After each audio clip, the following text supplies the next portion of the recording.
Sesi mengaji, belajar Islam lebih dekat.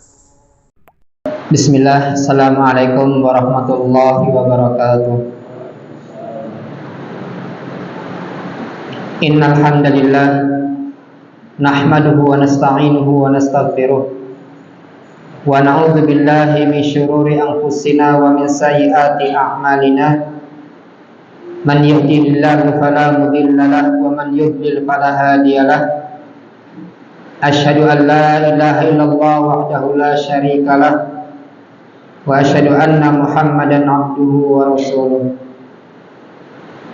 Allahumma shalli wa sallim ala nabiyyina Muhammad wa ala alihi wa ashabihi wa man tabi'ahu bi ihsanin ila yaumiddin.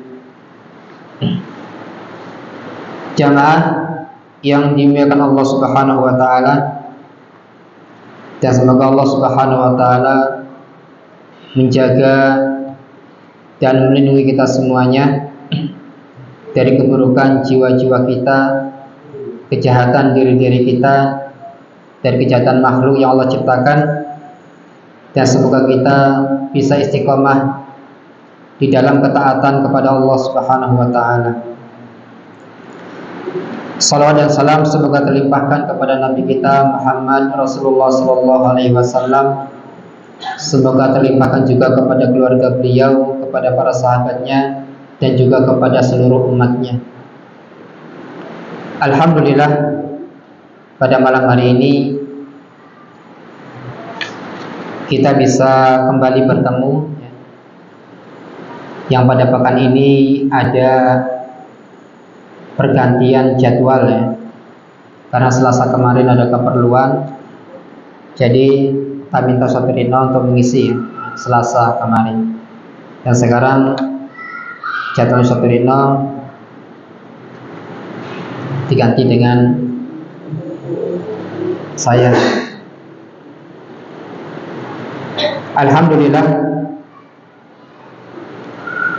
kemarin kita terakhir sampai pada sujud ya, tentang sujud ya. Insyaallah ini pembahasan yang terakhir tentang gerakan dan bacaan salat, yang semoga pembahasan yang terulang ini bisa terus ingat pada diri kita, sehingga kita bisa memperbaiki ibadah kita kepada Allah Subhanahu wa taala. Kemarin kita terakhir tentang sujud ya. Ternyata doa-doa sujud itu banyak sekali ya. Masih ingat Pak berapa kemarin? 12 ya. Yang kita hafal hanya beberapa saja ya. Dan ada beberapa doa yang kita hafal, tapi kita baru tahu bahwasanya doa tersebut ternyata doa untuk sujud juga ya. Seperti kemarin apa? Ya, subhanakallahumma wa bihamdika la ilaha illa anta, atau Allahumma ighfirli ma asrartu wa ma a'lantu, atau doa subuhun qudusun rabbul malaikati war ruh ya. Dan doa-doa yang lainnya banyak sekali. Kemudian di sini saya jelaskan dalam buku ini ya, bahwasanya kita diperintahkan untuk memperlama sujud ya, memperlama sujud ya.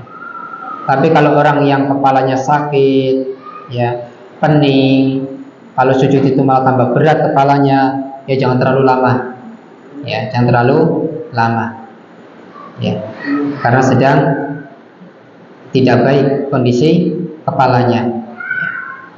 Tapi tetap tumakninah, hal-hal yang disentuh, yang diletakkan ketika sujud itu harus diletakkan ya. Ada berapa kemarin Pak anggota tubuh yang diletakkan pada saat sujud? Ada 7 ya. Itu harus diletakkan. Kalau salah satunya tidak diletakkan, salatnya bisa tidak sah ya. Di sini saya bacakan tentang keutamaan sujud. Ya. Di sini beliau membawakan tentang keutamaan sujud. Ma min ummati min ahadin illa wa ana a'rifuhu yaumal qiyamati. Qalu wa kaifa ta'rifuhum ya Rasulullah fi kathratil khalaiqi. Qala ara'aita law dakhalta siratan fiha khailun duhmun buhmun wa fiha farasun agharrun muhajjalun ama kunta ta'rifuhu minha. Qala bala. Qala fa inna ummati yawma idzin burrun minas sujudi muhajjaluna minal wudu'i. Ya. Tak seorang pun dari umatku kecuali pasti aku mengenalinya kelak pada hari kiamat. Jadi Nabi SAW nanti akan mengenali umatnya pada hari kiamat. Ya. Maka di sini para sahabat mengatakan, ya, para sahabat bertanya, bagaimana Anda bisa mengenali mereka wahai Rasulullah, bisa mengenali umatnya Nabi Muhammad, padahal manusia itu banyak sekali, ya, umatnya yang benar-benar umatnya. Ya. Maka Rasulullah SAW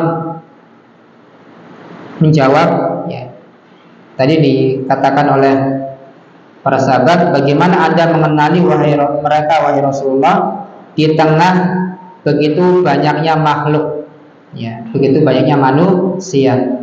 Maka Nabi SAW menjawab, bagaimana pendapatmu seandainya engkau masuk ke dalam sebuah kandang ternak sirah. Jadi asirah, ya, jamaknya siarun, ya, itu maksudnya kandang ternak yang terbuat dari batu, ya, bebatuan batu, atau terbuat dari dahan-dahan kayu, ya, asiratu, pakainya sod, ya, asiratu, ya, itu kandang. Jadi kandang terbuat dari batu atau dahan kayu. Di sini insya Allah ada nggak terbuat dari batu kandangnya, Pak? Kandang kambing atau kandang bebek, ya, rata-rata dari kayu. Kalau nggak dari kayu, dari besi, ya.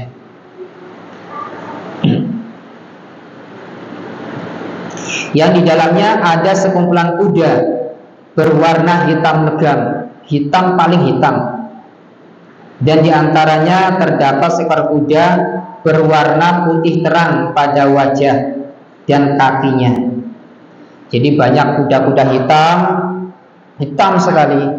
Ternyata dari sekumpulan kuda-kuda itu ada kuda-kuda yang berwarna putih wajahnya, ya, dan juga kakinya, ya.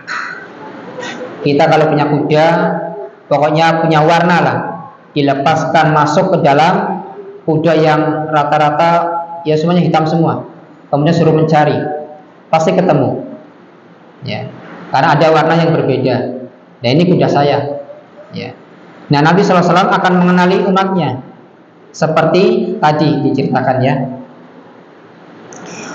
Bukankah kamu dapat mengenalinya? Nah, gitu. Jadi kalau ada kuda yang berwarna putih wajahnya dan kakinya, bukankah kamu akan mengenalinya? Ya. Sahabat menjawab, tentu.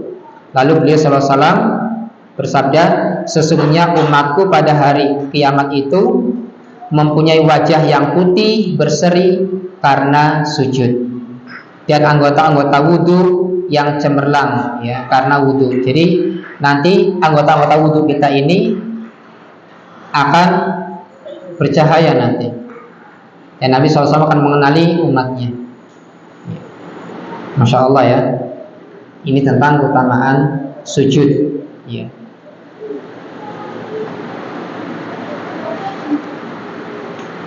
Kemudian di sini, di zaman Nabi Shallallahu Alaihi Wasallam itu belum ada keramik, ya, belum ada keramik. Ada orang yang saklek, pokoknya ada kelompok nih, ya, yang saklek, pokoknya sujud itu harus di tanah. Nah, ini lantai kan terbuat dari tanah juga ya, keramik. Harus tanah, nempel. Ya, mau tanahnya pasir, mau tanahnya lumpur, mau apa, pokoknya harus di tanah. Kalau di sajadah-sajadah seperti ini, ya, kemudian lantai-lantai ini kata mereka nggak sah, bid'ah, ya, bid'ah. Tidak ada zaman Rasul. Rasul nggak sujud di lantai keramik, sajadah. Ya. Bagaimana mengenai hal ini? Ya. Dalam sebuah hadis Nabi SAW mengatakan waju'ilatil ardu kulluha li wa li ummati masjidan wa tahuran. Ya. Bumi seluruhnya ini, ya, dijadikan bagiku dan umatku adalah tempat untuk sujud, untuk didirikan masjid dan alat untuk bersuci. Jadi di permukaan bumi ini dijadikan oleh Allah Subhanahu wa taala untuk Rasulullah dan umatnya itu didirikan tempat untuk sujud, yaitu masjid, dan tanah-tanahnya itu digunakan untuk bersuci, ya, seperti tayamum, ya. Nah, ini pernah suatu ketika para sahabat itu sholat berjamaah bersama Nabi SAW, ya, ceritakan dalam suhu udara yang sangat panas. Suhu udara sangat panas. Pernah sahabat sama Rasulullah ketika sholat suhunya sangat panas.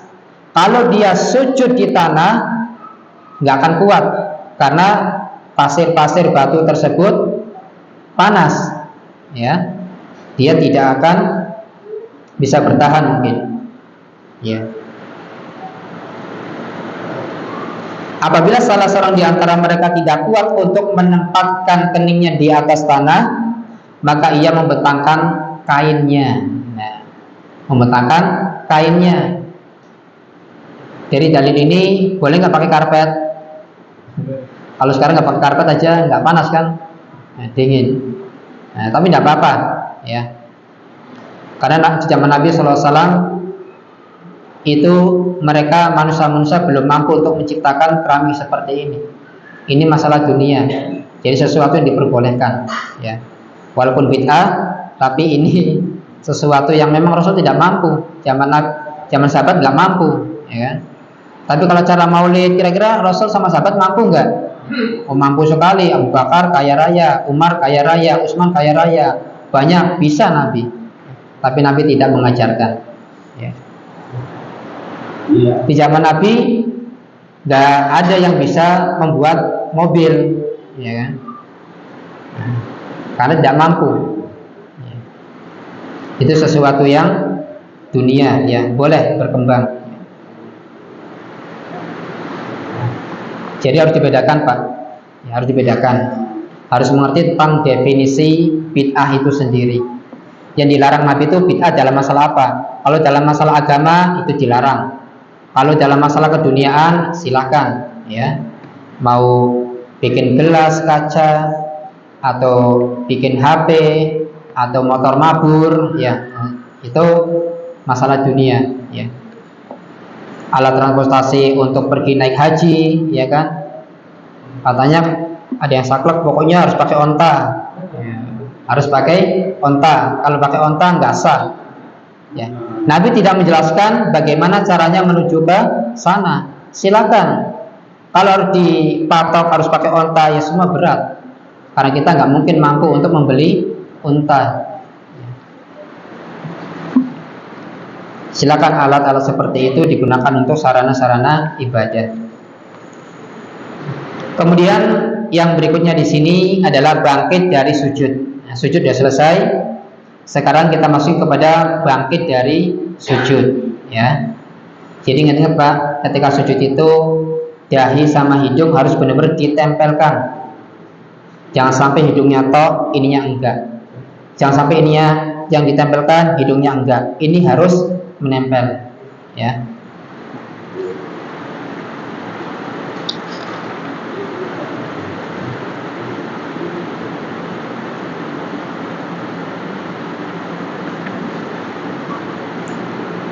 Bangkit dari sujud. Nabi SAW mengangkat kepala beliau dari sujud sambil bertakbir, ya, mengangkat kepalanya sambil bertakbir. Ya, takbir apa namanya? Intiqal, ya, perpindahan gerakan. Dan Nabi SAW juga memberitakan hal ini kepada orang yang tidak benar dalam salatnya.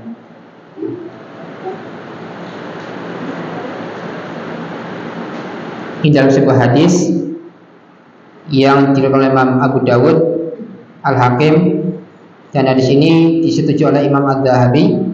La yatimmu salatun li ahadin minan nasi hatta yasjuda hatta tatma'inna mafasilhu summa yaqula Allahu Akbar wa yarfa'a ra'sahu hatta yastawiya qa'idan. Tidaklah sempurna salat seseorang di antara manusia sampai dia sujud hingga seluruh persendiannya tenang, tumakninah. Sujud dalam kondisi tenang, tumakninah, tidak tergesa-gesa. Sujud dan bersujud, nah, seolah-olah tidak bergerak. Itu namanya tumakninah, ya. Jadi sujud terus goyang-goyang, ya, enggak. Sujud. Ya. Karena ada kelompok-kelompok yang main-main di dalam sholatnya, Pak, ya. Sholat sambil kayak nari-nari, ya. Naudzubillah, ya. Itu sholat varian dari mana, ya?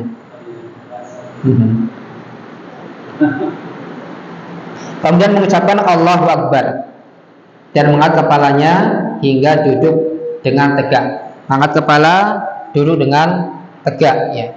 Jadi badan itu ketika sujud, ketika bangkit dari rukuk bukan lemas begini, mah, tapi tegak, ya, tegak. Kecuali yang mungkin sakit, ya, dia ya semampunya.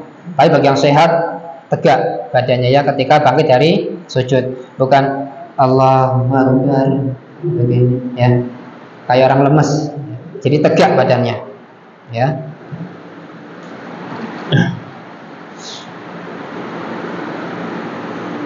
Di sini kata beliau, kata Syekh, terkadang Nabi SAW mengangkat kedua tangan beliau bersamaan dengan ucapan takbir, ya.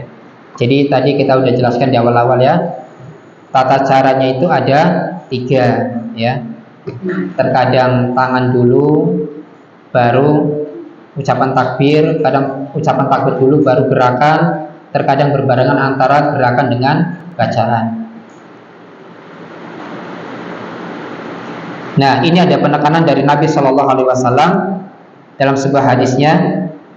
Idza sajadta famakkin li sujudika fa idza rafa'ta faqud ala fakhidika al-yusra. Apabila engkau sujud, maka mantapkanlah sujudmu.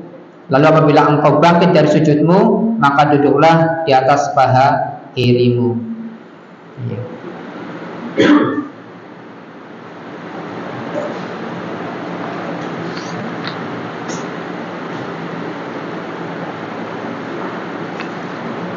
Nah, sekarang kita masuki tentang doa di antara 2 sujud. Ya, tadi sujud sebelum sujud yang kedua, berarti ini namanya duduk di antara 2 sujud, ya.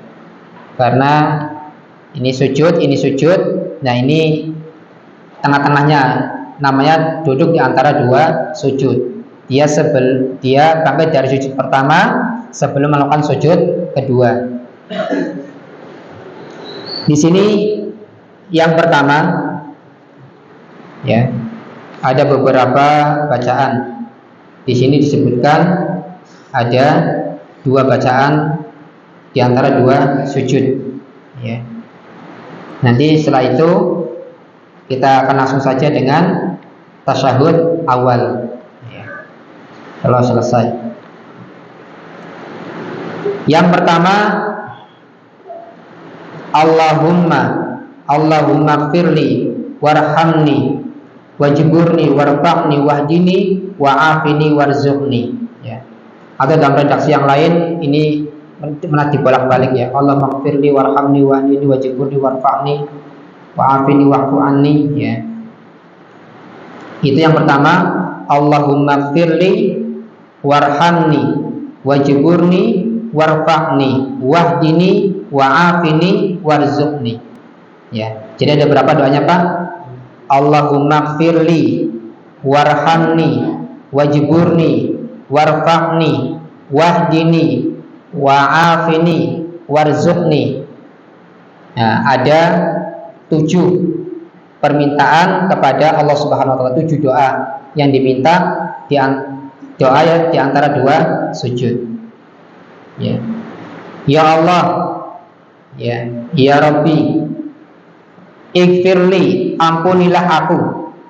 Masya Allah nih, karena kita banyak dosa, ya, terutama mata ini yang paling banyak melakukan dosa, ya, betul nggak Pak? Mata ini paling banyak melakukan dosa, ya. Kita berjalan, jangan lihat wanita tidak nutup aurat, ya. Di HP, ya, apalagi YouTube, Facebook, ya. Dunia nyata, dunia maya, isinya perempuan kabeh. Susah untuk menentukannya. Makanya kalau mau buka di sini tuh, a'udzubillahi minasyaitonirrajim. Karena masya Allah fitnahnya luar biasa. Makanya kata Nabi SAW, tidaklah aku tinggalkan fitnah yang paling besar menimpa laki-laki dari fitnah wanita. Artinya fitnah terbesar untuk laki-laki adalah wanita, dan fitnah terbesar wanita adalah harta. Mas, uang belanjanya ditambah sih.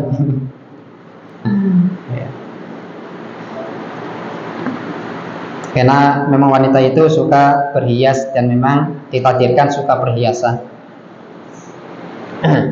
Dan ada juga wanita mata duitan, ya. Mungkin duitnya nempel Pak, mata duitan, ya. Ighfirli, ampunilah aku, warhamni, sayangilah aku. Masya Allah, sayangilah aku. Wajburni, perbaikilah kekurangan diriku. Warfa'ni, angkatlah derajatku. Wahdini, berilah aku petunjuk. Wa'afini, berilah aku keselamatan. Warzuqni, dan berikanlah, anugerahkanlah kepadaku rezeki. Oh, masya Allah Pak. Makanya kenapa sholat itu definisi secara bahasa artinya doa. Karena dari awal takbir sampai salam semuanya berisikan doa.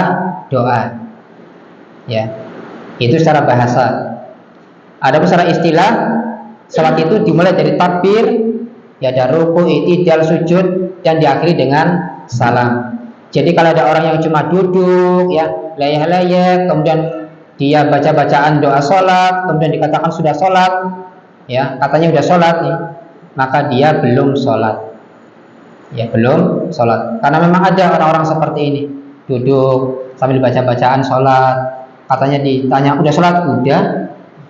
Kan sholat kan artinya doa, ya.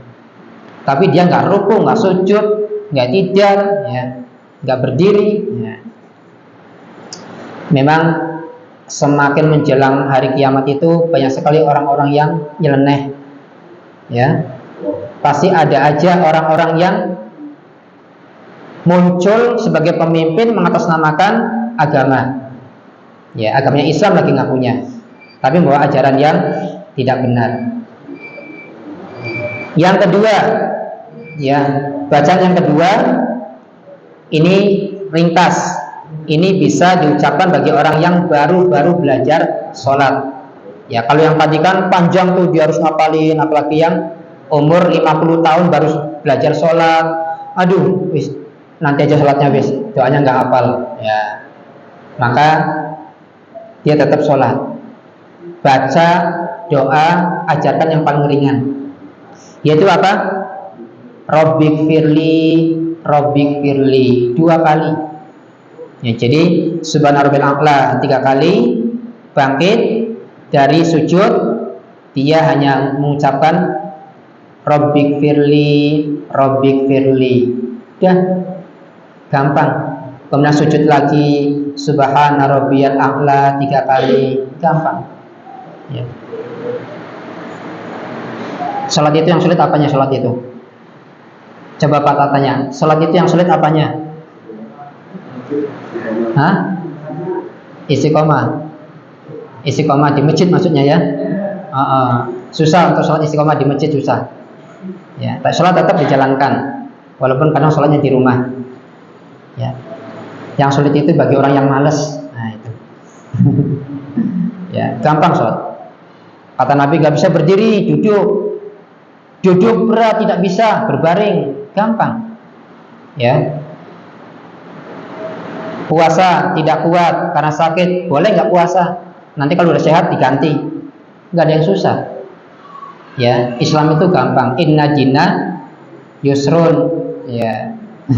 Bukan indallahil Islam. Inna dina yusrun. Sesungguhnya agama itu mudah, ya.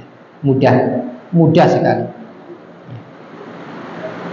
Nah, maka dari itu jangan sampai ada alasan-alasan yang tidak masuk akal bagi orang yang meninggalkan sholat. Sholat dikerjakan walaupun dalam kondisi sakit, ya. Sehat, sakit dikerjakan. Kecuali orang gila, ya, dia tidak sholat.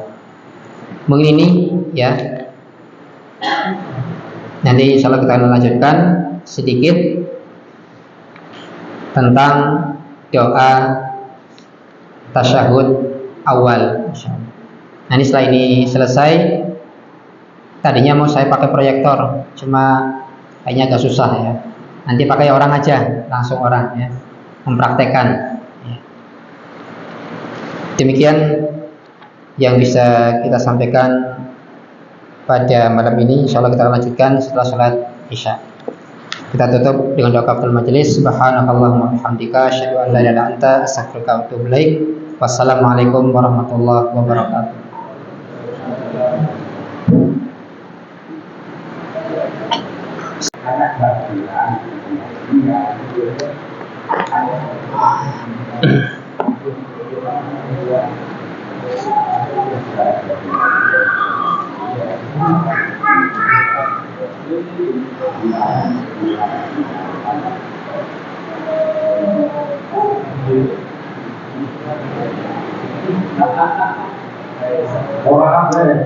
Assalamualaikum warahmatullahi wabarakatuh. Alhamdulillahirabbil alamin wassalatu wassalamu ala Rasulillah amma ba'd. Kita langsung saja yang berikutnya tasyahud awal ya.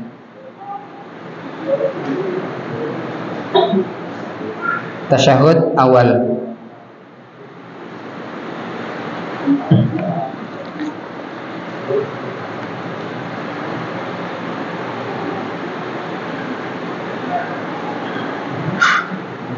Ya, kalau kata-kata awal berarti ada akhir ya. Di sini kata penulis yaitu Syekh Muhammad Nasruddin Al-Albani,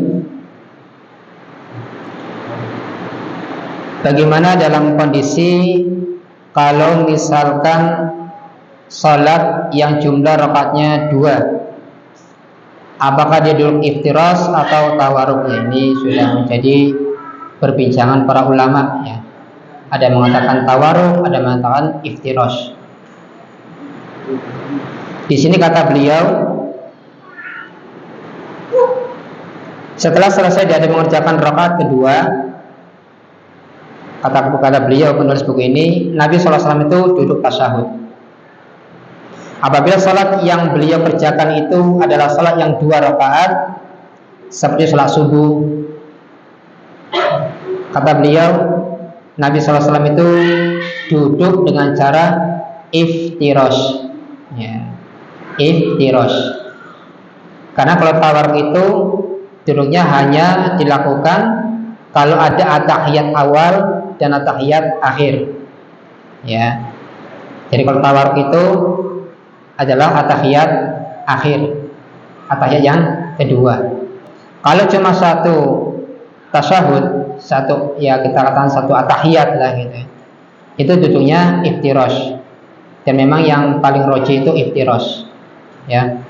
Walaupun ada 4 mazhab itu masih beda-beda. Ada yang mengatakan pokoknya tawarruk semua ya, tawarruk semua.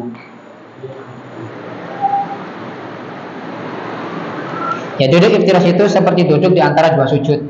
Ya, jadi apa? Ya nanti dipraktekkanlah, susah menjelasinnya. Ya, ngomongnya intinya telapak kaki ini duduk di pantat. Nah, mau pantat atau saru ya. Ya, duduk di pantat ya. Kemudian yang kaki kanan itu telapak ininya ditegakkan dengan jari-jari ya, menekuk menuju ke arah kiblat. Ya. Itu bagi yang mampu. Kalau tidak mampu ya mungkin karena sakit atau apa, boleh dia glosor lah. Ya. Apa glosor ya? Jadi nggak bisa nekuk, yang glosor gitu kan. Itulah. Ya, gimana caranya? Ya. Kemudian di sini kita langsung aja beberapa redaksi doa-doa at-tahiyat. Ya. Di sini at-tahiyat. Di sini ada disebutkan banyak ya. Ada sekitar 6. Ya.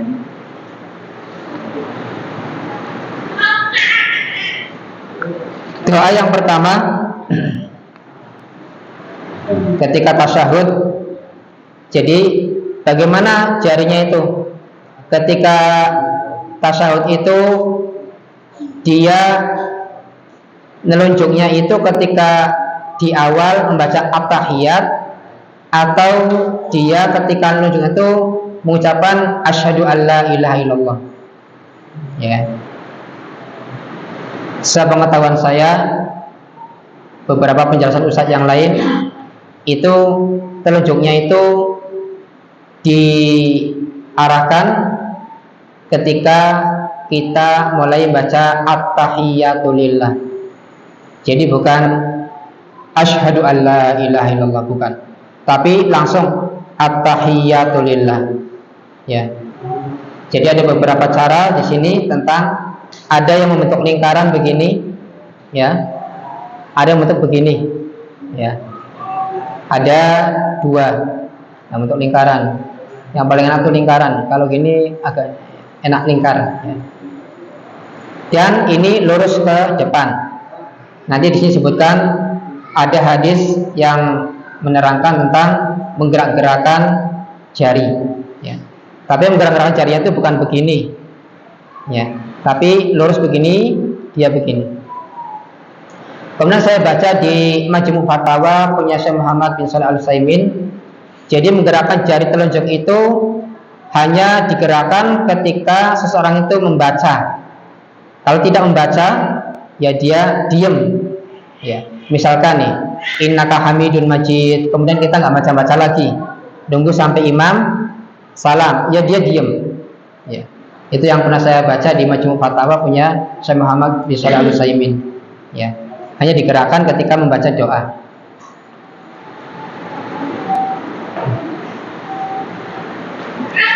Di sini doa yang pertama 7:30 kurang ya. At-tahiyyatu lillah wassalawatu wathayyibat. Assalamu alayka ayyuhan nabiyyu wa rahmatullahi wa barakatuh. Nah, di sini ada penjelasan. Assalamu alayka. Ka. Kalau ka ini menunjukkan orangnya itu masih hidup. Nah, kalau huruf ka itu menunjukkan orangnya itu masih hidup. Nah, sekarang Nabi sudah meninggal. Maka ada yang mengatakan ka-nya ini dihilangkan karena Nabi sudah meninggal. Kecuali ketika Nabi sudah masih hidup. Ya, karena ka itu kembali kepada Nabi. Semoga keselamatan atas engkau ayyuhan nabi, wahai Nabi. Ya, jadi bacanya assalamu alan nabiyyi wa rahmatullahi wa barakatuh. Tapi ulama sebagian yang lain juga membolehkan, silakan. Mau pakai assalamu alayka juga nggak apa-apa. Assalamu alan nabiyyi wa rahmatullahi wa barakatuh juga tidak apa-apa. Ya. Assalamu alayna wa ala ibadillahis salihin. Ya. Kemudian setelah itu asyhadu an la ilaha illallah wa asyhadu anna muhammadan abduhu wa rasuluh. Ya. Ini diucapkan ketika tasyahud awal sampai di situ, ya, sampai asyhadu alla ilaha illallah wa asyhadu anna muhammadan abduhu wa rasuluh. Walaupun ada redaksi yang lain, asyhadu alla ilaha illallah wahdahu la syarikalah wa asyhadu anna muhammadan abduhu wa rasuluh. Jadi bukan tasyahud awal itu berhenti pada assalamu alayka asyhadu an la ilaha illallah wa asyhadu anna muhammadan abduhu wa rasuluh. Allahumma sholli ala assalamu alayka atau ayuhan nabiyyu, kemudian dia berdiri, ya. Ada yang baca seperti itu, ya. Ini termasuk, ya wallahu a'lam, ya, karena saya belum mendapati tasyahud awal itu sampai pada ayuhan nabiyyu, saya belum mendapati. Jadi setelah membaca syahadat, ya, sampai di situ tasyahud awal, kemudian berdiri. Nah, ini dibaca ketika tasyahud awal dan juga tasyahud akhir. Cuma di akhir ini ada bacaan salawatnya. Allahumma sholli ala Muhammad wa ala ali Muhammad kama sholaita ala Ibrahim wa ala ali Ibrahim innaka Hamidum Majid. Allahumma barik ala Muhammad wa ala ali Muhammad kama barakta ala Ibrahim wa ala ali Ibrahim innaka Hamidum Majid. Tidak ada kata-kata sayyidina.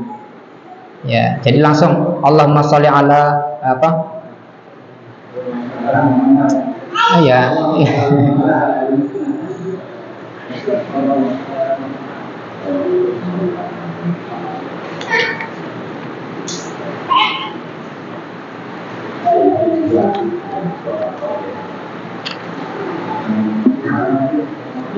Allahumma sholli ala Muhammad wa ala ali Muhammad kama sholaita ala Ibrahim wa ala ali Ibrahim innaka Hamidun Majid. Allahumma barik ala Muhammad wa ala ali Muhammad kama barakta ala Ibrahim wa ala ali Ibrahim innaka Hamidun Majid. Dan Nabi SAW senantiasa membaca doa berlindung dari 4 perkara, ya.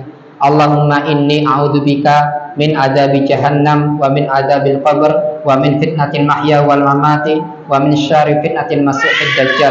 Allahumma a'inni ala dzikrika wa syukrika wa husni ibadatik. Dan boleh tambahkan doa-doa yang lain, Rabbighfirli wa li walidayya warhamhuma kama rabbayani shaghira, ataupun doa-doa yang lain yang dari Al-Qur'an dan hadis, ya.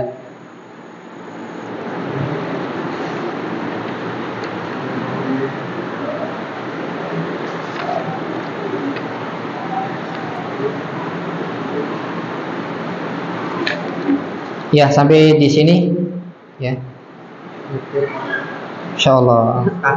Masyaallah. Ono pira ge? 1, 2, 3, 4, 5. Mau tak jawab, takut sampai 8:30. Ya. Dan setelah itu kita mengucapkan Assalamualaikum warahmatullahi wabarakatuh. Assalamualaikum warahmatullahi. Sudah selesai. Nah, setelah itu zikir sendiri. Ya, zikir sendiri. Saya pernah baca buku kecilnya Ustadz Abdul Hakim bin Amir Abdad, ya. Di buku itu jelaskan memang Imam Syafi'i itu pernah zikir dengan cara jadi dipimpin lah, ya, zikir dengan dipimpin. Tapi Imam Syafi'i ini memimpin zikir-zikir salat ini dalam rangka mengajarkan kepada jamaah supaya mereka tuh hafal zikir setelah sholat. Setelah mereka sudah pada hafal, Imam Syafi'i ya sudah berhenti, nggak berkelanjutan. Kalau zaman sekarang kan berkelanjutan bertahun-tahun, ya. Nggak ada pembelajaran khusus zikir setelah sholat, ya. Masa sudah 5 tahun masih dibimbing aja zikir setelah sholat, ya. Ya. Itu setahu saya. Kalau nggak salah masih ada bukunya. Gimana, mau praktek apa mau bacain ini? Jadi bingung ya. Jadi intinya seperti itulah, ya. Kira-kira tergambarkan nggak Pak gerakan-gerakan sholat? Bapak-bapak, Pak Pakoni ini. Dari penjelasan tadi, gerakan-gerakan sholatnya itu sudah terbayangkan nggak? Dari mulai takbir sampai salam.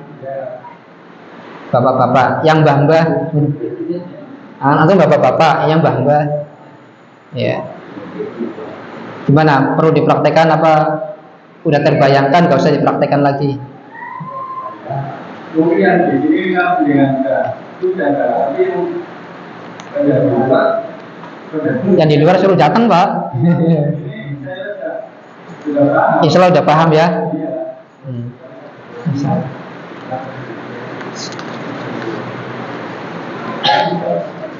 Iya Ki, ada 5 kertas ini. Cuma itu kalau kamu ini kalau saya di sini ini kadang-kadang namanya cuma satu ini ya yang langsung juga. Yang lebih sunahnya 2. Nah, gunakan 2. Kan ini kalau ini Ya boleh. ini kadang-kadang ini anu Ya kadang mungkin loro boyok ya Pak. Jadi boleh begini, boleh dengan ajen. Ajen itu mengepalkan, ya. Jadi begini. Jadi ketika habis dari sujud dan sujud kedua lah, mau berdiri. Kita mau berdiri dari sujud, misalkan, ya, agak berhenti sejenak, kemudian mengepalkan. Nah, ya, ini namanya ajen dengan mengepalkan. Begini juga boleh, ya, begini atau begini. Kalau ini namanya ajen, ya. Kalau ini lebih kuat nih Pak, kuat ya. Nah, kalau begini kan, ya.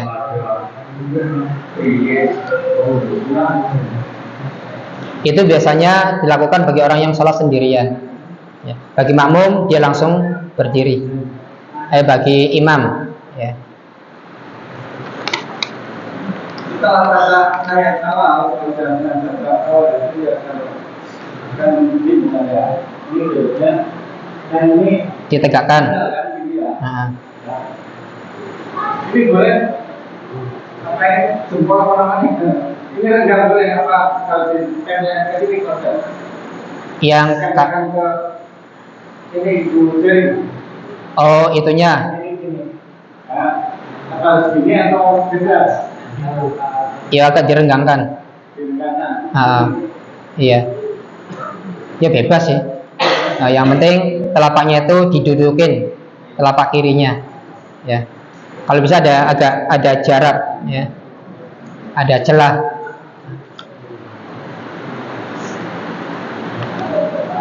Sabar ya. Ini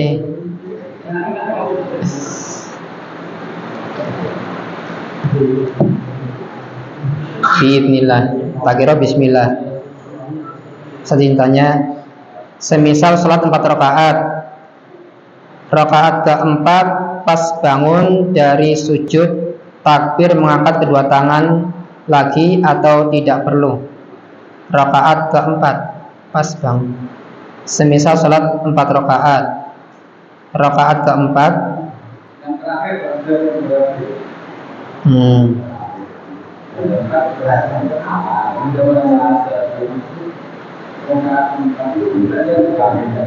Rakaat ketiga berarti. Bukan keempat. Oh masbuk. Kalau dia duduk, ya misalkan tasyahud, ya maka ketika berdiri dia mengangkat tangan. itu setelah Tasyahud. Iya. Iya. Mau awal apa dia mau masbuk lah ya. Kadang-kadang kan ini kalau saya setelah dia kan langsung ini. Iya. Nah, ini nggak takbir lagi, langsung gitu. Iya. Itu artinya kan harus ini ya, angkat aja Pak. Iya, bukan suatu kewajiban. Ini Iya. kewajiban ya?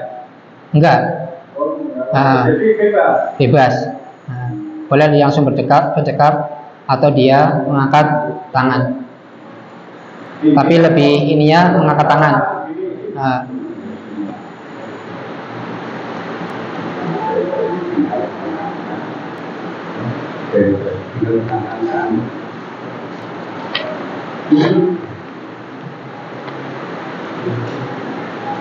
ya, untuk bangkit dari sujud lebih bagusnya mengangkat tangan.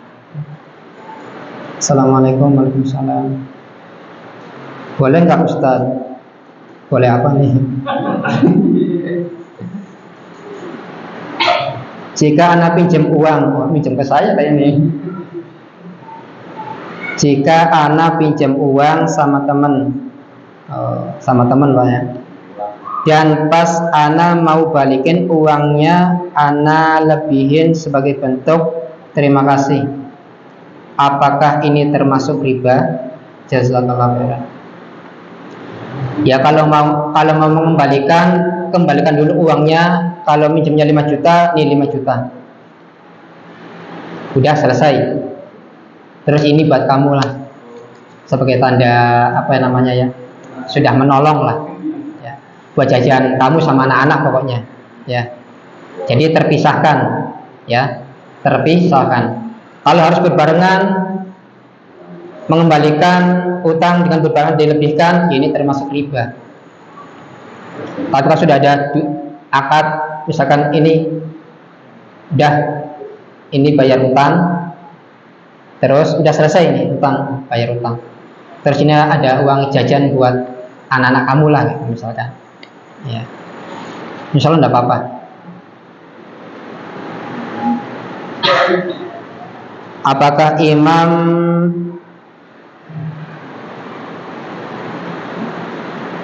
apa nih?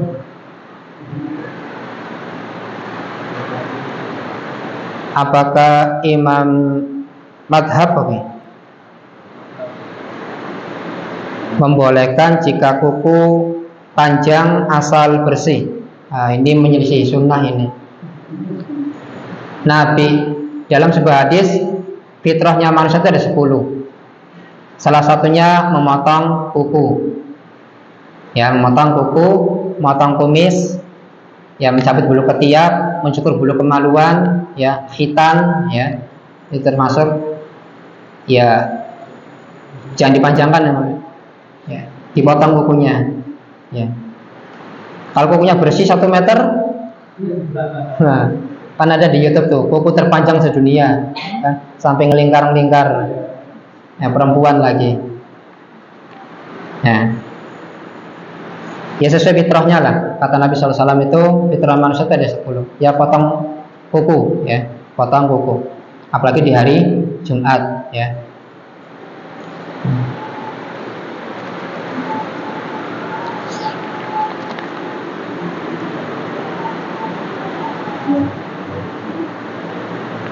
Waduh, ini pertanyaan berat ini, Pak. Ustaz, bagaimana hukumnya menabung, menyimpan, menitipkan uang di BKK kecamatan? Itu pertanyaan berat bagi saya ini. Memang ada beberapa pembahasan. Di sisi lain, sebenarnya kita membantu bank ya, karena dia juga kan ada transaksi meminjamkan dan mendapatkan keuntungan, ya. Tapi saya mendapat penjelasan dari beberapa ustadz itu ada yang membolehkan, ya, membolehkan nabung, tapi tidak mengambil bunganya, ya. Dalam rangka kita menabung di situ tuh untuk mengamankan uang kita, mengamankan uang kita. Kalau kita taruh di rumah, ternyata rawan pencuri, ternyata banyak pencuri, ya, dibolehkan untuk menabung di bank, ya, dalam rangka untuk mengamankan harta kita. Tapi kalau ada kelebihan, kembalikan aja. Nah, banknya maksa, pokoknya diambil, harus diambil. Kalau nggak diambil marah-marah. Orang kalau nabung ada kelebihan kan semua orang pasti senang, ya enggak? Senang, wah, habis nabung ada lebihan lagi. Gimana orang nggak senang? tapi itu nggak boleh. Kalau nabungnya 5 juta, ya nanti dikembalikan 5 juta. Ya. Nah, ini dalam rangka mengamankan uang tersebut. Ya.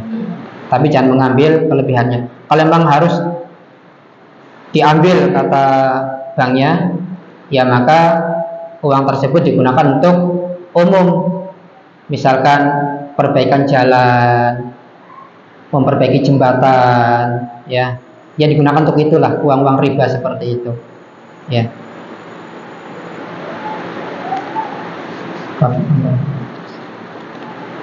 Ya saya jawab semampu yang saya ketahui aja ya.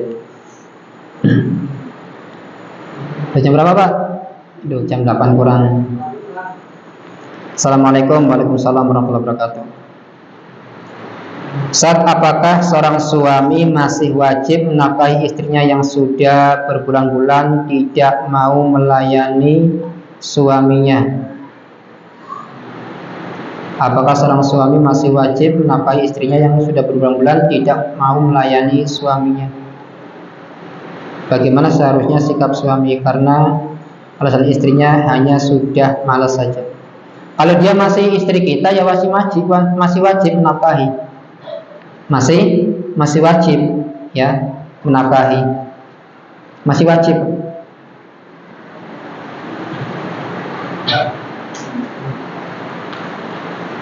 Ya meskipun ini berarti istrinya yang sudah berbulan-bulan tidak mau melayani suaminya. Nah, ini melayani apa dulu ini ya?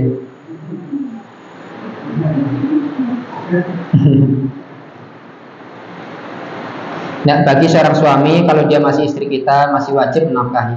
Apalagi kalau sudah punya anak, masih wajib ya. Adapun dia tidak melayani suaminya, berarti dia bisa nanti tervoniskan tidak akan mendapatkan ridho dari suami. Padahal kalau masalah dalam hadis itu, wanita manapun yang meninggal dunia dan suaminya ridho kepada dia, maka nanti jaminannya surga. Ya ridho maksudnya dia orang soleha, taat sama suaminya, berbakti sama suaminya, mendidik anak-anaknya dengan baik ya. Bukan meridhoi kemaksiatan, bukan. Meridhoi ketaatannya. Ya, ini bagi istri ya. Dan jalan masuk surga juga taat kepada suami. Dalam sebuah hadis Nabi mengatakan, apabila wanita salat 5 rakaat, apabila wanita salat 5 waktu, puasa bulan Ramadan, menjaga kehormatan dirinya dan taat kepada suaminya, maka dia akan disuruh masuk ke dalam surga dari pintu mana saja yang dia inginkan. Gampang nggak? Gampang, tapi sulit di akhir. Taat sama suami itu sulit. Coba antum tanya sama istri, sulit nggak? Malam-malam minta dilayani, enggak, misalnya, sulit.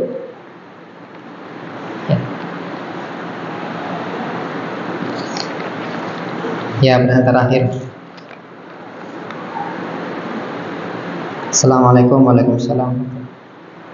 Bagaimana seharusnya sikap pasangan yang pasangannya susah sekali bangun subuh? Di bangunan subuh, sholatnya tetap jam 5:30. Ikut berdosakah pasangannya ini? Ya. Pertama, kalau orang susah bangun subuh, kata Nabi SAW, telinganya itu dikencingi oleh setan. Ya, dikencingi oleh setan. Dengarkan subuh, tidur lagi, ya kan, sampai 5:30. Telinganya dikencingi oleh setan. Kemudian bisa jadi ketika dia mau tidur tidak baca doa. Dan Nabi SAW kalau tidak salah ya, kisahnya itu kalau membangunkan pasangan tidak bangun-bangun, Nabi itu mengambil air percikin mukanya. Bukan disiram pakai gayung Pak ya. Percikin, ambil air percikin. Bukan ambil ember pure ya. Bocor hujan banjir. Dipercikin. mau suami membangunkan istrinya atau istri bangun suaminya, dipercikin. Dan Nabi SAW mempercikin istrinya ketika suruh bangun, ya. Bukan dibangunin paksa, ditampar pipinya, bangun. Dipercikin. Kalau masih susah juga membangunin suami, tarik, didudukin. Dan katanya ada cara yang paling jitu. Ada. Dibisikin telinganya, Mas, kamu boleh nikah lagi, katanya. Langsung bangun nih. Mas, boleh nikah lagi ya. Langsung bangun. Ya. Nanti jengelek, apa ya, Dik? Iya. Nah, udah bangun ya. Wah, ngapusi, tidur lagi. Wah, ini payah. Ya. Di sisi lain, suami ini ketika dibangunkan subuh susah bangun, sholatnya 5:30, di sisi lain dia berdosa. Ya, berdosa, tapi tetap kewajiban sholat subuhnya dilaksanakan. Ya, dilaksanakan. Dan bagi sang istri, ya, mendapatkan pahala karena sudah berusaha membangunkan suaminya untuk sholat subuh. Nah, ini ada pasangan dua-duanya tidak sholat subuh. Ini ya, parah.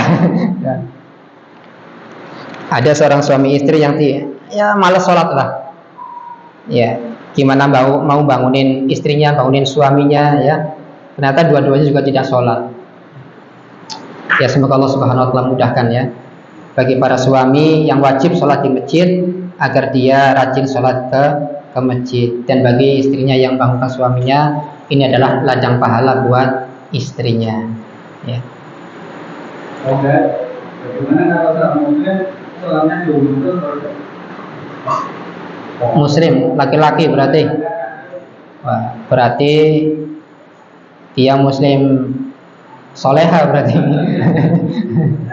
Ya, muslim soleha berarti ini, bukan muslim soleh ini ya. Ya, ya jangan seperti itulah. Ya, diajak ke masjid. Ya kalau misalkan dia malas ke masjid, ya istrinya, yuk mas ke masjid gitu. Atau anaknya, Dit, ajak bapakmu ke masjid.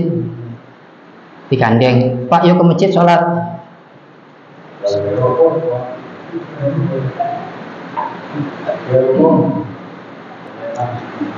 Kata bapaknya, kamu duluan. Repot lagi.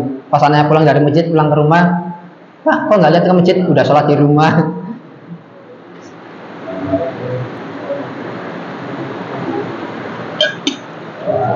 Cukup ya. Ini yang bisa Anda jawab. Kalau ada salah, saya mohon ampun kepada Allah Subhanahu wa taala.